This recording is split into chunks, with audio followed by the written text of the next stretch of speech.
this is Dana and welcome to my channel, The Orchid Hut. This video is going to be about the orchids left behind. Well, not exactly left behind, but maybe left under the grow lights for the moment. For those of you that have been following my channel, you know that over the winter I had to bring many of my orchids indoors into a secondary growing space under grow lights because I just could no longer maintain them in the garage. The temperatures had just gotten too cold around the November time frame. And within the last couple of weeks, I carted many of those orchids back outside to the Orchid Hut to grow there for the spring, summer, and most of the fall. But there are some orchids remaining in my secondary grow space under the lights. And I kind of wanted to walk through why I have left these orchids behind, because if you're in the same situation, placing some of your orchids back outdoors for the growing season, you may want to consider some of the same things that I have thought about and, you know, give it some thought about which ones you're going to place back outside. So I am off the tripod for this video. It might be a little bit wobbly from time to time, so please bear with me. And we're just going to go shelf by shelf here and talk about which orchids are still indoors and why. All right, so let me get just a little bit closer here. And on the top shelf, you will see 1, 2, 3 Phalaenopsis orchids. Okay. The one at the very back is in bloom on secondary spikes, and that one's actually going to turn into a, I guess, kind of a experimental orchid in a way, and I'm thinking about doing a playlist on pro tips for growing orchids, and I might use that one. I'm still kind of thinking about that, but it's indoors because it is blooming, and of course to shock it with our heat wave right now would probably destroy those blooms, so it's still here.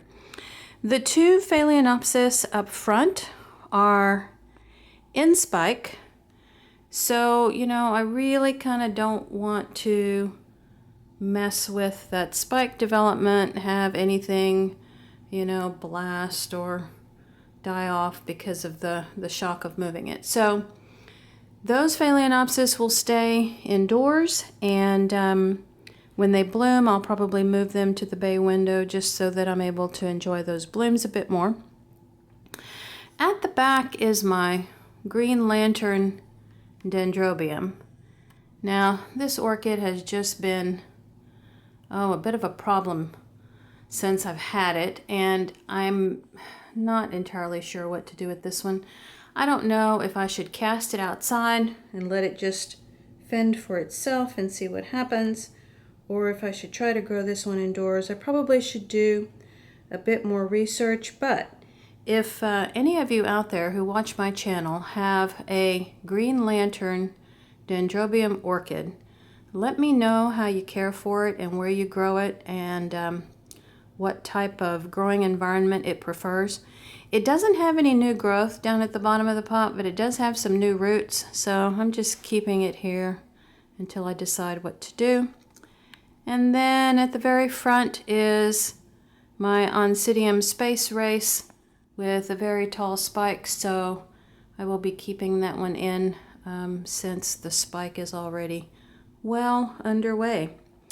Okay, so moving down, this is my little mounted Phalaenopsis species orchid, Parisiae. And last summer, I had it outdoors in the shade under the Orchid Hut. It was perfectly happy. It really enjoyed the humidity. But now, I'm keeping it in because it has a bloom spike. Now, it's the tiniest thing. Let me see if I can even get this close enough so that you can see it and have the camera focus on it. So in there, there's the tiniest little bloom spike. And, you know, I don't be a first-time bloomer for me, so I don't want to disturb that. Now, this Cattleya orchid is still indoors, and the reason it is indoors is because right inside this new growth here, and this new growth happened over the winter months, and right inside the leaves here is the tiniest little indication that it will have a bloom, so I don't want to disturb that one. Over here are some smaller Cattleya type orchids, Potinaras, and they, I think, are going to appreciate a bit brighter light than what I can provide in the bay window. I've noticed since I've had them under the grow lights that they have had better root development, better growth development, so probably even over the summer I'm going to keep at least 1 or 2 shelves of grow lights on, and I might leave these Cattleyas here because I do think they appreciate that brighter light. And then I just recently repotted this one, and I'll put a link to that video in the upper right hand corner. Since I just repotted it, and I'm thinking that it tends to be more of an intermediate type grower in bright light, I may also leave this one in Cyclia type orchid. And then this is my species Tolumnia bahamensis. And you can see the bloom spike on that one, so it is staying in until that bloom spike does its thing. And then down here, this is also a Phalaenopsis, first time bloomer, has a spike on it. And then next door, another small Cattleya type that I will probably keep under the grow lights because it developed that largest new growth over the winter under the grow lights, and I really do just think it kind of likes this environment. Alright, so let me take a short break and I will go over to the shelves on the other side of the room and we'll walk through each of those orchids. Okay, be right back.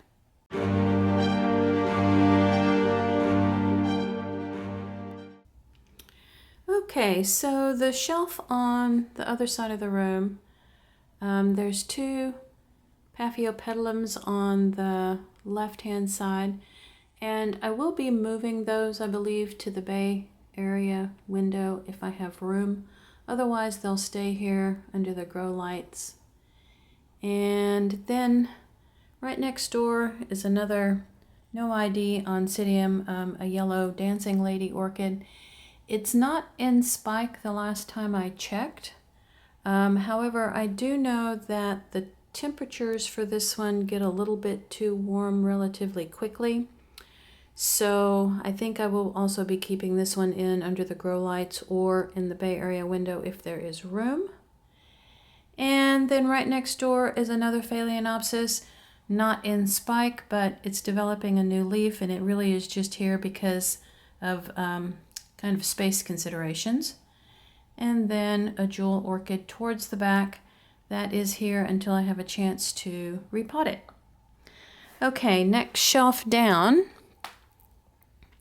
are my 2, kind of these mystery orchids that, you know, for over an entire year I had them growing in the bay window, and while they put on new growth and some new roots, they never did bloom for me. So I've had them under the grow lights now, and the new vegetative growth, let me see if I can zoom in on that part right there, is really, really strong. And there's another new growth right down at the bottom of this one that's really, really strong. And so I think that I'm noticing that these like the intermediate house temperatures, yet they like the bright light. And then next door, another spiking Phalaenopsis, so it's definitely staying in until it blooms. Another Phalaenopsis down here with a large spike. And then this Phalaenopsis right here does not have a spike, but it is putting on new leaf growth and may just stay under the grow lights because of space considerations.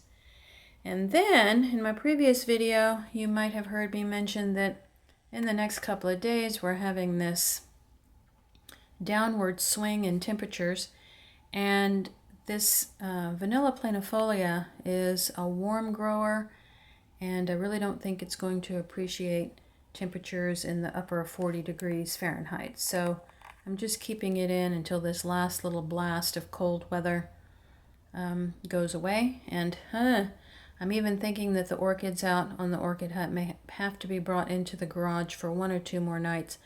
I really hate to think about having to do that, but you know, I've already gone to all the trouble to try to have them be maintained over the winter. I sure would hate to have something happen to them now. And then this is Dendrobium moschatum. It's a very tall drink of water here. And, you know, it just has not done anything at all over the winter. I have been, for the most part, giving it a rest. It had the cooler temperatures indoors, and I really have not been watering it. Maybe only a sip or 2 here and there. So I do plan to put this one back out near the Orchid Hut soon, but maybe not until this last little blast of cold air decides to go away. All right, so hopefully this kind of encouraged you to go orchid by orchid and think about, you know, what is best for each one, given all of the different places that you can grow them, and you know, give them all the best chance to survive and bloom. With a little bit of extra thought, you can be a bit more successful with that. Okay, so if you enjoyed this video or learned something new, please give it a thumbs up. The subscribe button will be coming up in the bottom right-hand corner of the screen. Thanks so much for watching, and talk to you next time.